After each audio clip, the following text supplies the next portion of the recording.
Come on by and have a bite at the Crossroad Diner, where your spirit goes when it might be time to change direction.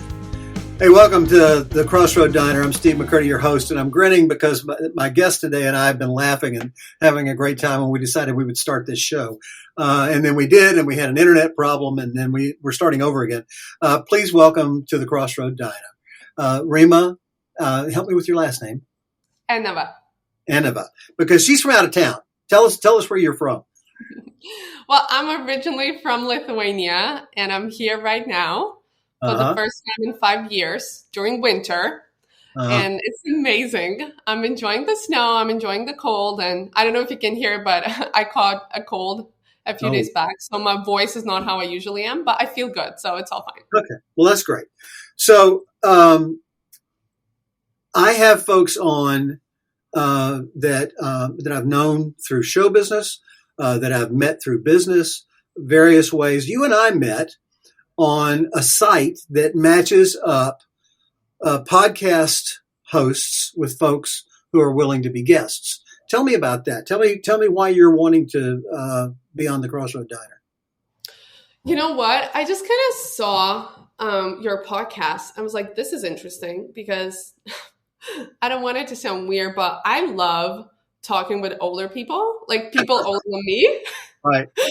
Because, and as we discussed before the podcast, there's just like a bigger vision in your life that you've created. You know, like you already have all the things, you know, like you're relatively safe financially and stable, and, you know, you had all the things. And now you're just like, oh, what's my vision and the role in the world right now? Right.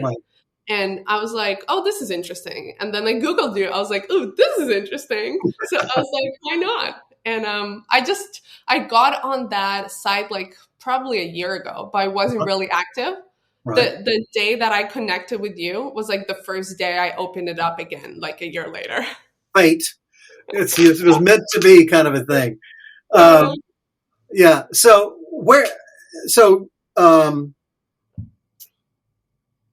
the diner is about decision points, and you and I visited a little bit about some very interesting decision points that you've had to face in your young life. When you started out, when you were a young person, you told me that you had a deep interest in helping folks, and that your mother put you in touch with a discipline that helped you. And it was tell us that whole story. Okay, cool. So I think you and many other people asked me, they're like, you know, why do you do what you do? And I just had this calling. I don't have a better word for it since I was really young. And I remember when I was 12, I found a book at my mom's, I think, or somebody lent it to her. And it was, you know, heal your diseases by communicating with your subconscious mind, something like that. Wow. And I was like, well, this is interesting. And like, what 12-year-old would think this is interesting, right? But I was like, this is super interesting. And so I read it all in the weekend, and I didn't have any diseases at the time, but I wasn't secure about boys. And I just felt like I was kind of afraid of them and was really awkward. And in the book, they have a method to communicate with your unconscious mind. And I tried it. I just tried it a few times before bed, and it worked. Because like the next week when I went back to school, I was like so relaxed around boys. I didn't feel insecure anymore. It was this, I was like, oh my God, this is a miracle. Like it works, right? And I have applied this method ever since for a really long time. And I can tell it works. It wasn't just like a one-time thing. And then later, when I was 14, my mom brought back The Secret. It was around the time when The Secret was a big thing. And I told you already, I was like, I read that book also in like a day or two. And I was like, oh my God, this is the thing. Like, this is it.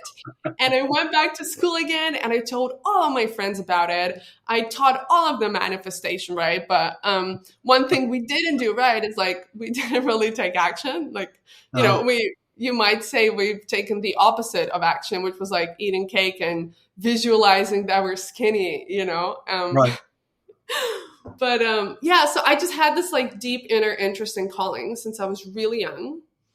And naturally, when the time came to pick what I'm going to study in university later on, I chose psychology. It just Right. felt the most natural choice for me. Why do people do what they do? Yeah, exactly. Actually, I just done this training in London a few months back, and I don't know if you know Werner Erhard, but Hmm. there's a quote that he says is like, people do what they do, and they don't do what they don't do. That's right. And I'm like, yep, that's how it is. That's how That's the life way it is. is. That's the way it is. So, so you started in that direction, and then you had an obstacle come up. Your mother introduced you to someone who tried to pour some cold water on that idea. Tell us a little bit about that. Yeah, so okay, in Lithuania, you kind of have to start picking your path around 16 when you're still at school, because you have to go to A levels and study certain subjects. Like if you want to do medicine, you have to do like, biology, chemistry, and all of that. For Right. psychology, I needed mathematics, Lithuanian, English, history, and something else, I think. And maths was never my strong suit. Like, I don't understand it. I still don't. But I was like, I was committed. I was like, I want to study psychology. So yes, I'm going to do this. Like, I'm going to figure it out. And so a year in, around 17, we go to my mom's friend's house, and she's very successful by the standards. And she's probably one of the wealthiest people we know. Wow. And she asks me like, so what are you going to do? What are you going to study? And I said, I'm just going to go for psychology because, nothing else, like I didn't even consider anything else. Mm-hmm. And she told me that it's like essentially a bullshit career. And like, what am I thinking? Am I going to go treat psycho people? Like, this is such a bad decision, and I should reconsider and like not make the mistake.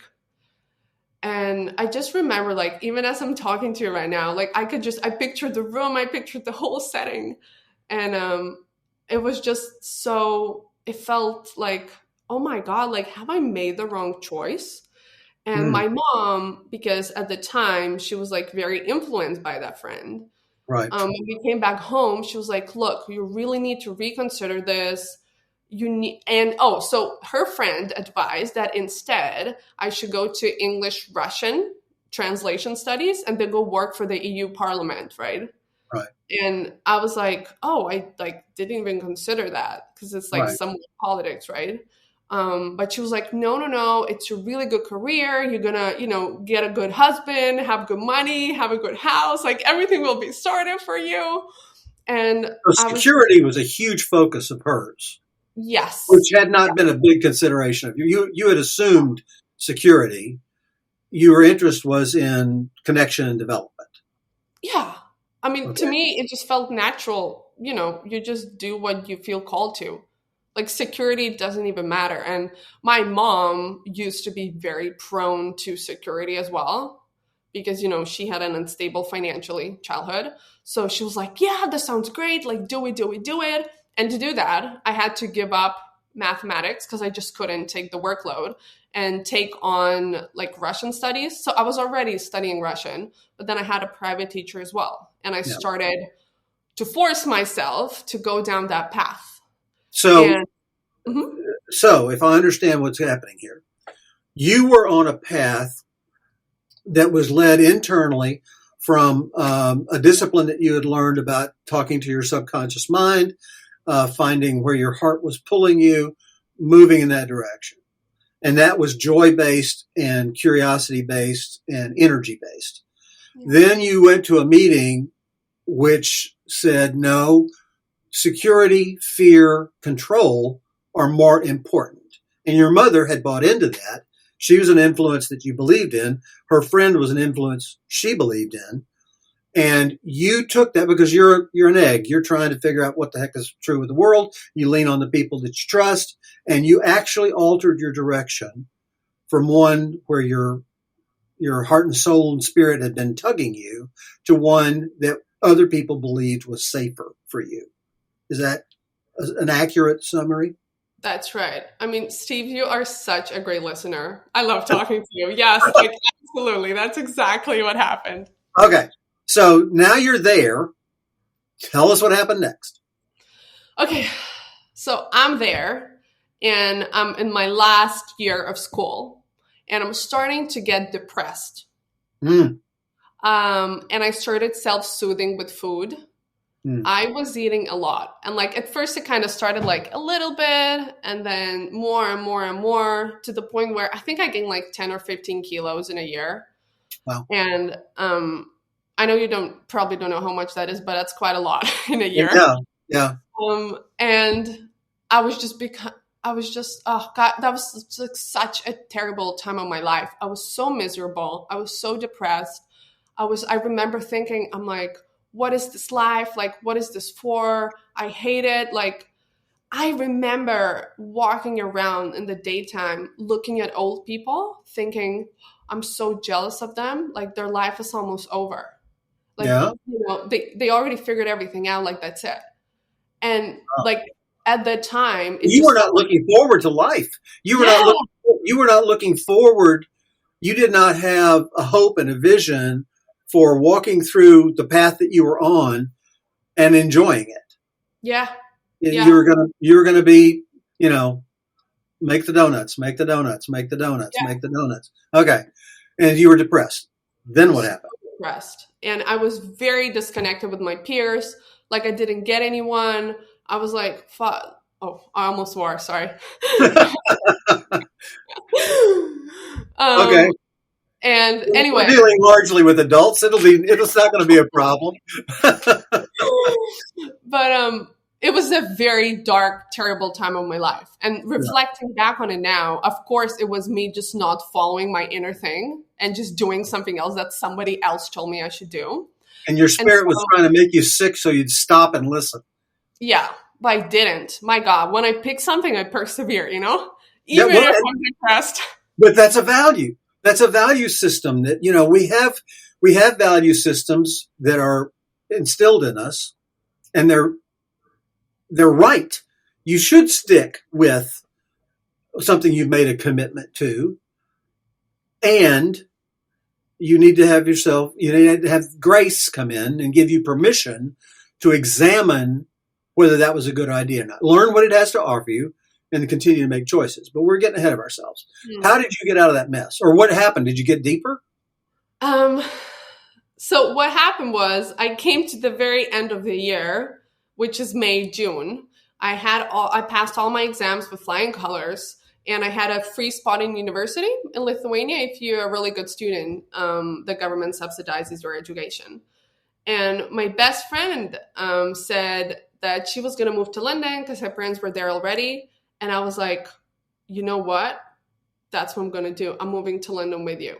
And like literally within 30 days, I was like, I declared to my mom that I'm moving to London. And she was, shocked and did not react positively.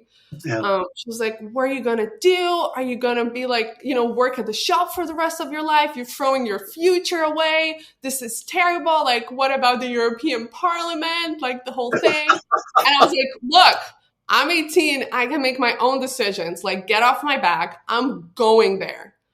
Right. And my mom was like, okay, if you go, I will not support you financially. You're going to have to figure it out. And I was like, I'm going to figure it out, but I'm not freaking studying English, Russian translation for the next 4 years. Like, I'd rather die than do that. And so I left. And it was a very, very interesting time, the first 2 years. And I worked. How did you support yourself? Oh, I worked. I just went straight to work. I started working at the hotel as a maid. That was not for me. That's a terrible job. So everyone who's going around in the world staying at hotels, be nice to the people that clean your room. Trust me, they get so much shit. But anyway, I worked, and then 3 months in, I was like, okay, this isn't for me. So I managed to squeeze myself in a juice bar in Soho in London. And I was like, look, I speak Russian, I speak English, I speak Lithuanian. I was like, I can do everything. So they were like, sure, I'll come in. And I was really committed to it. And I was there for I want to say a year and a half. Wow. And after that, I quit and I finally went to study psychology. Okay. And that just feels like a dream come true. But because I still had to support myself, I started a cleaning business. Okay. At first, I started working with a company, and then I just got my own clientele, and I was working in the area. And I studied with the Open University, which is online, so I could work and study at the same time. Okay. Let me ask a question. Go for it. You had a horrible experience cleaning in a hotel. Then you go back and you start working in a shop and you're interacting with human beings, and you've got all those language skills, and then somebody taught you how to mix the drinks. And then you decided, if I'm going to go do this, I need to make more money. So I'm going to start a business and I'm going to do the thing that I hated the most. Why did you do that? Well, to be fair, I don't hate cleaning. I actually love it, which I know sounds paradoxical. Yeah. Clear that up. Clear that up for me. Yes. I'm like one of those people who like, I relax clearing out clutter and tidying and cleaning and ironing. That's for me. It's just the way it's run in the hotel. They don't take you out. So it was the corporate environment, the culture, that it wasn't the task. It was the culture you were working in and the relationship structure. That's right. Okay. All right. Well, that makes sense then. And you decided to create a company that didn't have that culture, but did those things that you consider fun. Yes. And to find other like-minded people to you to go do some of that work. Yes. Yeah. Brilliant. And another thing was for me, which I now look back and also understand, I don't think I'm very I'm not the 9-to-5 type, and I'm not the type to work for someone, as in have someone tell me what to do. When I was self-employed, when I was a cleaner, when I had my business, there was no link. I was the person people were talking with, I was cleaning for, and they were trusting me. It was direct, like client to a person, right? Yeah. And I prefer that much more. Sure. Let me back up just a second here.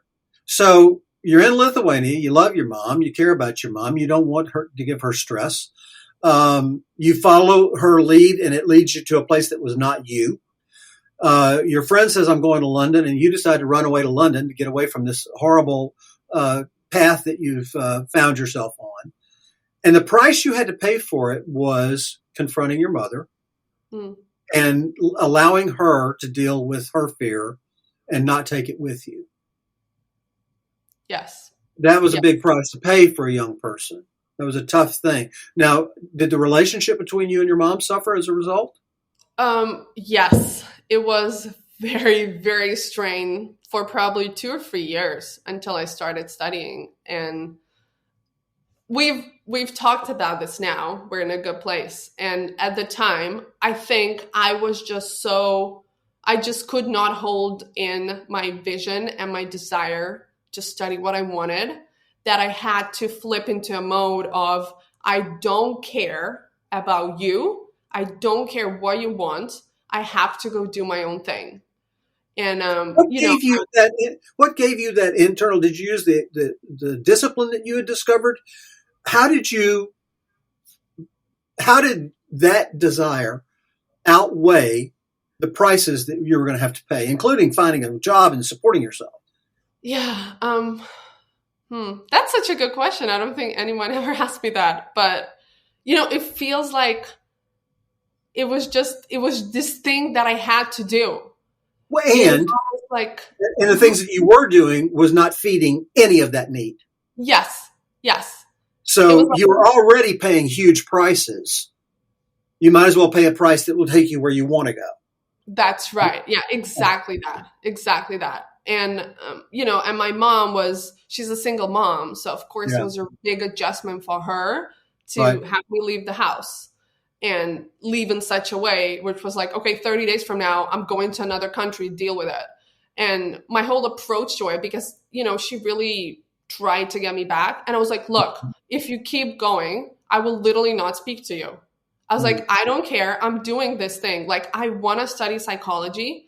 And because I didn't take the math exam, it's too late for me now. I have to go to London and do that there. And I'm like, you have to deal with yourself. And I admire all of that. Now, let me just say, a lot of my audience, or what I'm designing this for, is young people who are on the cusp.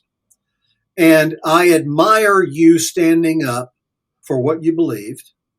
And I don't want to encourage anyone to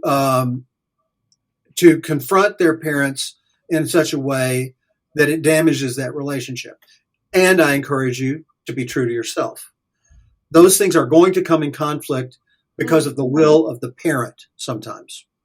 And you may have to pay a price, and you have to be willing to pay that price. But if you go in with animosity and with aggression and fear and your dukes up, that's not right either. That's the pendulum swinging to the other end. So, and you had to spend a couple of years in that place, trusting that she's an adult, she'll survive, she'll get through it. Our relationship may not, but we will go our separate ways. And then at some point in time, there was some kind of a reconciliation that did not require you to be untrue to yourself. Yeah. Yeah. Okay. And I just want to say yes, because when I graduated high school and was dealing with college, I didn't have any support at all for this stuff. This is what I was born to do, talking with people in psychology and working through all that. But I was encouraged, to be a great ditch digger before I did anything in the arts. And I needed the support. I did not have the internal process. And it was 10 years before I took my path. And I've been on that path since. And it was very difficult for my parents when I did make that turn. And so just know, I just want my audience to know that does not have to be the end. And you do have to be honest and truthful.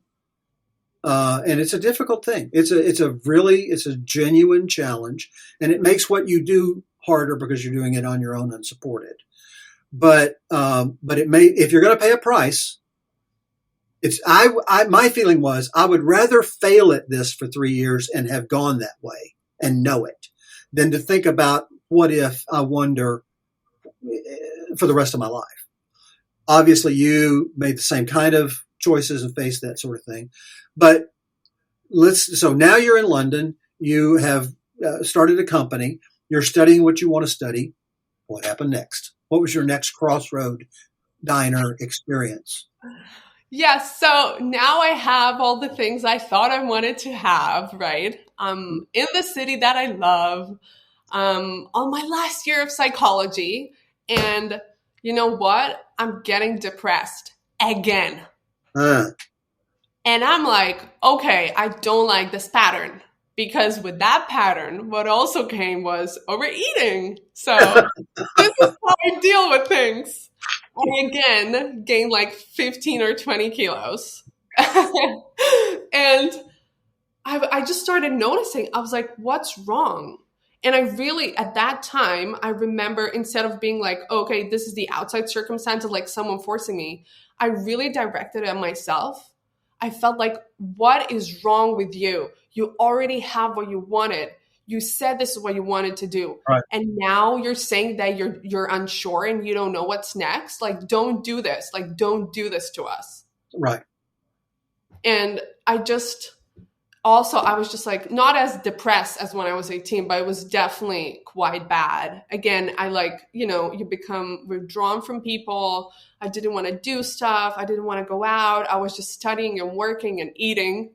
Well, and what was happening there is the thing that you thought you believed in was not delivering for you. Now you don't know what to believe, and you don't know what instincts to trust. In fact, you have got nothing to trust. Your mom was wrong. You are wrong. What is right? Where do I go? And you had no answers to those questions except a Twinkie, something, a cookie. How did you dig yourself out of that? What transpired? What price did you have to pay? Okay, this is what happened. One of my clients, I don't remember who, but I think it was Lizzie. Hi to her if she ever listens to this. She said, I think I was talking with her about it. I was like, look, I'm finishing it off because I wanted to do master's, right? I had this like whole career path planned. Sure. And I was like, I don't know what to do. I'm unsure. And she was like, don't stress about it. Just like go traveling, take a break. And before that, like this didn't even cross my mind. I was like, this is what you do, you just go through that path. And I was like, you know what? Like, that's not a bad idea. And she kind of planted a seed that just like grew and grew and grew. And, towards the end of my studies, I've decided I was going to go travel to Southeast Asia. Because it doesn't snow there. Yes, that's what one does, And there's no snow and it's warm and it's so different because I've never left Europe before. I traveled in Europe, but I've never been to Asia. And of course I did that alone because, why not? And it was, just like leading up to the moment, like once I made the decision I'm going to Asia, I have to say like my depression started clearing away. The eating like stopped happening. And I was like, oh, okay. Like, maybe I'm going in the right direction. Sure. And I, before my trip, I went with my mom to Norway and she was like, what are you doing again? But she was nice this time. And, it wasn't an argument. She was just like, why are you so lost? Like, do you need help? What is going on? And I was like, look, I'm just following this deeper thing. Nothing means anything. I'm like, I can't. I need to leave London. And I love psychology still, but it didn't seem to be the thing that I wanted. Not in the capacity that was. Not in that form. Yes. And I was like, I just need a break to figure it out. So 1st of November, 2018, I believe, I landed in Bangkok and I was like, what the F have I done? It was so busy. There was chaos everywhere. Yeah, it is a chaotic city. I was a kid. I was 24. I was so scared, but of course I couldn't tell this to anyone. No. Because I'm like, I'm now all the way across the world. And you decided to go there. Nobody pushed you there. Exactly. Like this time around, it wasn't my bestie who was going there. Nobody to blame. Yes. And I was like, oh, am I running away from my problems? Like, what is wrong with me?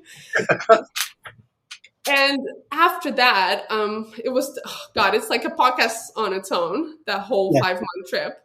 But at the end of that 5-month trip, I was in Bali and I was like, you know what? I really like it here. I like this lifestyle. I'm going to figure it out. And my savings ran out. Everything ran out. Sure. And I was like, yes, I don't want to live in London. I want to stay in Bali 100%. So I got in touch with that cleaning company that I started my work with. And I was like, look, I'm going to be your customer service rep and I'm going to work nighttime. And when you wake up in the morning, half the stuff will be sorted for you. And they were like, nope, we don't need one. Like, this is silly. Like, no. I was like, just get me on the phone. Just talk to me. And at the time, again, I was like trying my manifestation again.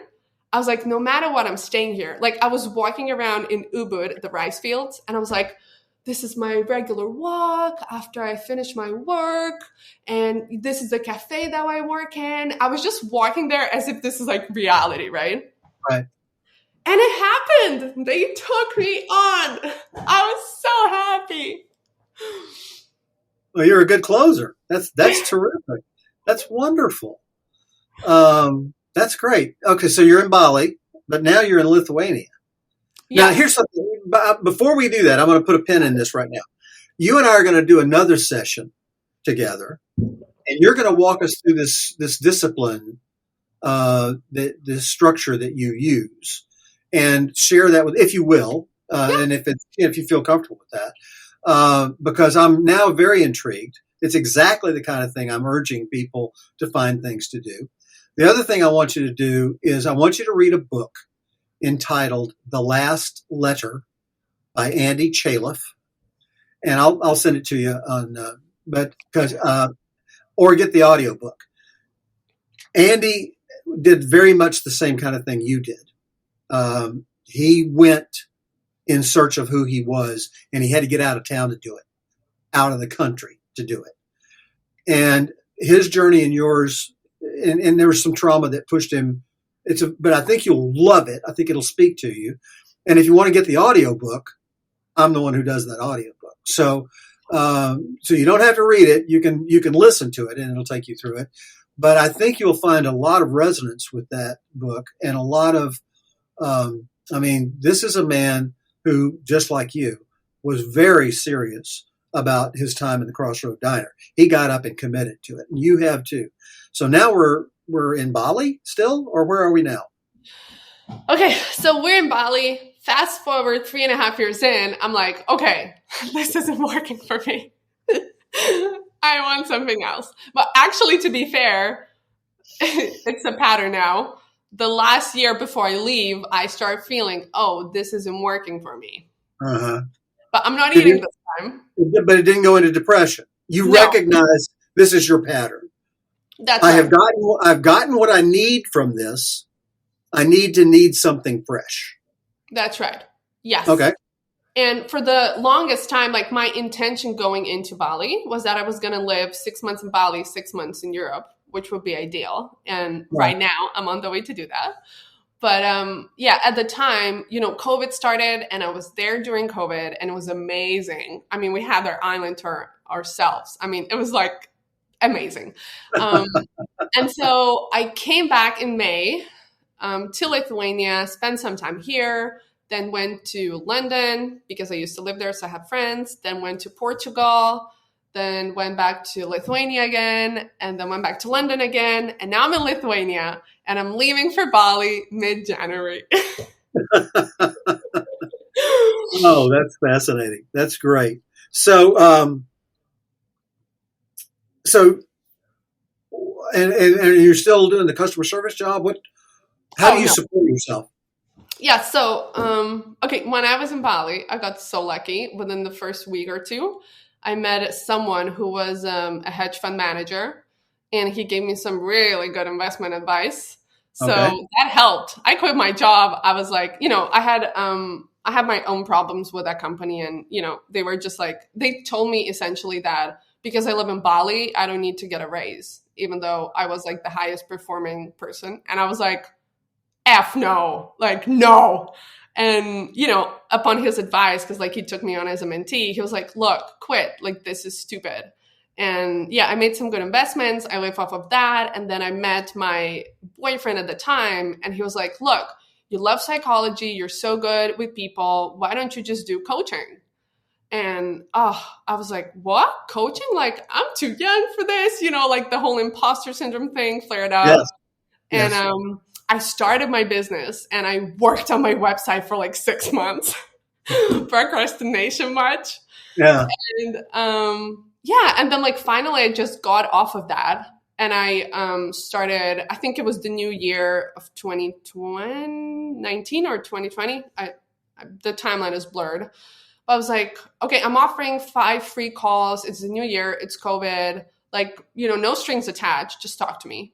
And I had one girl talk to me, and she brought like a lot of clients for me going forward. And that's how it kind of started. And right now, as I briefly mentioned before we started the podcast, I'm like in the crossroads again in terms of my business, because I feel like I've been focusing on emotional intelligence a lot, and like, just like befriending your emotions, understanding them. And I coached men in relationships as well. That's where I started. And right now I'm just kind of feeling that I have a bigger vision that I'm being called for. That's not as, I don't want to say small. I just feel like there's a bigger thing for me now. And I'm just like birthing it right now in the moment. And I'm still coaching, but I want to create my business with like a totally different vision, serving way more people than I have. Okay. And so that's my plan for now. That's what I'm working currently on. Good deal. So tell us your website, because this show there's a visual version, and then we strip the audio, and that's the podcast version. So we have to kind of spell things out for the folks that are only hearing it. And I also put it in the show notes for both so they can go look things up. What is your podcast? What is your website? Yeah, so my website is called Venus Mentoring. And the whole story Venus? started Venus Mentoring, one word.com. Got it. And continue. You were going to tell the story. Yeah, I was just going to say the story was that I, because I started out coaching men in relationships, I was like, well, I'm the woman, right? So it's Venus.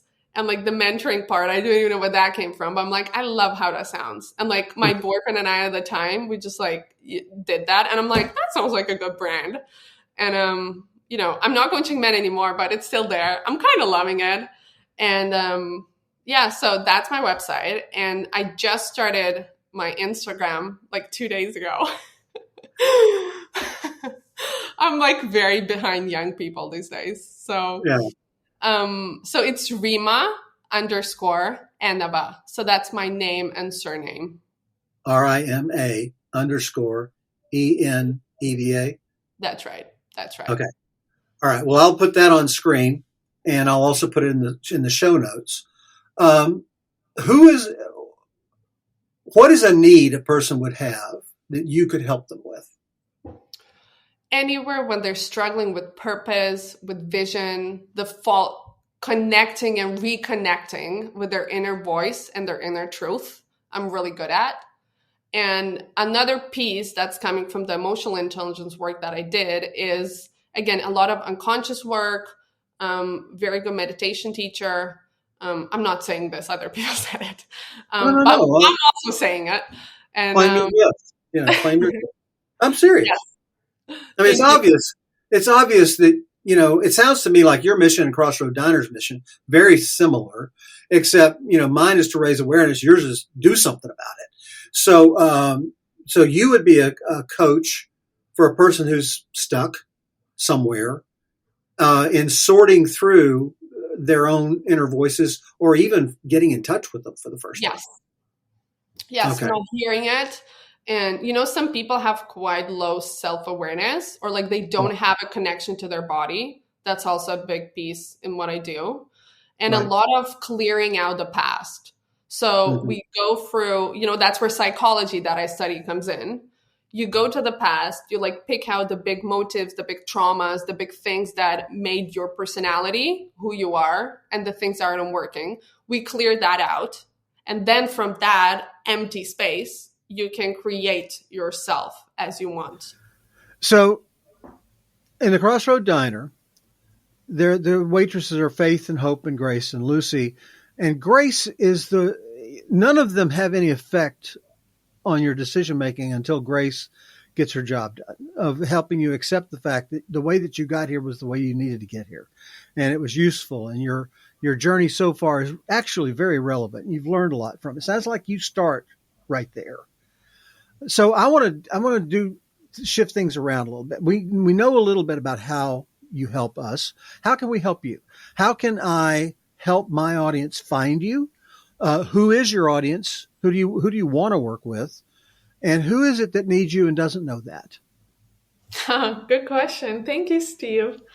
Well, the best thing people could do is just get in touch with me. I love talking to people. I love like when people are asking me questions, because sometimes it's so difficult to just speak into the ether and, imagine the things that the other person cares about. I want to be useful and I want to put out the things in the world that other people find valuable. So please get in touch with me.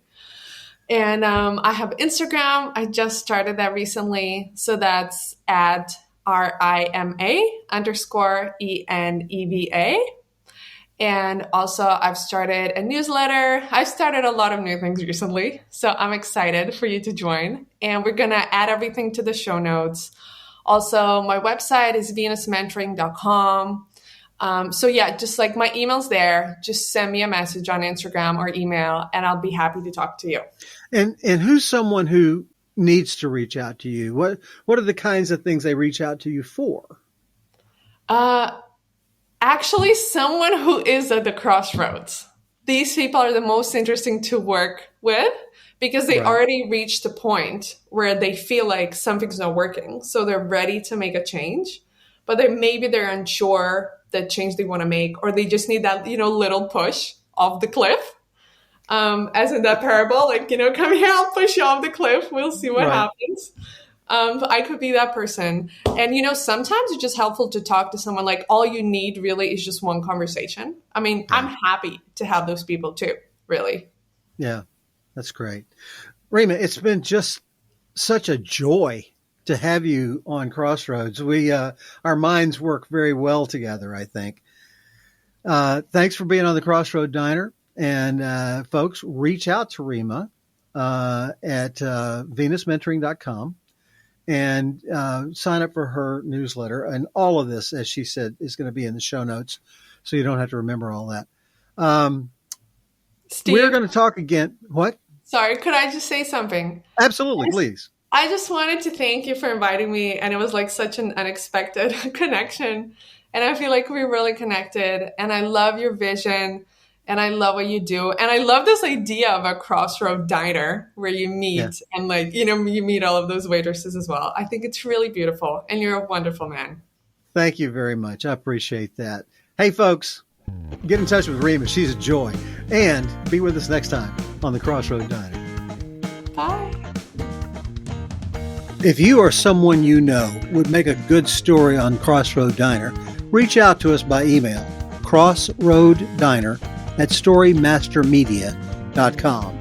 That's crossroaddiner@storymastermedia.com. See you next time.